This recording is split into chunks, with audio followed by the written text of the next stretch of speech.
There were a few people asking questions, and some of those questions were very, very concerning. People were asking, are you allowed to be intimate with your spouse during the fast? Now, that is quite a strange question, but then again, there are people who probably are ignorant. Fasting from dawn to dusk means you abstain from food and drink, you abstain from foul language and so on. You also abstain from intimacy with your spouse during the daylight hours. Now, that which is haram and prohibited is obviously haram inside and outside of Ramadan. If someone was doing something haram and were to engage in haram during the fast, then that would be a double sin. One, for it being haram, and two, for it to be breaking the fast in that way. But another very, very important point is your own spouse as well. You cannot have intimacy with your spouse during the daylight hours of Ramadan.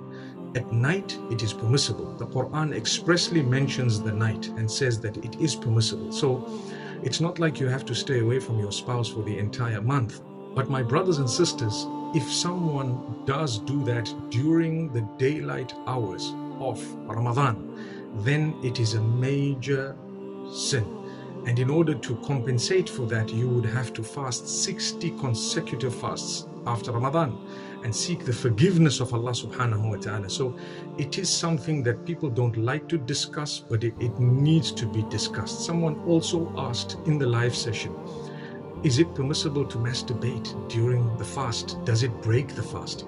The answer is it definitely breaks the fast, and you would have to make that fast again sometime after Ramadan and seek the forgiveness of Allah subhanahu wa ta'ala. If it was haram and a person actually did something that was prohibited, then it makes the matter even worse, which means if you had fornication during the fast, then it's worse because that is prohibited even if you're not fasting.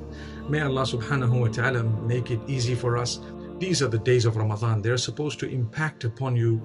You're supposed to develop your relationship with Allah. Take them seriously and engage in some form of extra act of worship, even if it is just dua. So a question arises, what is the best supplication I could make?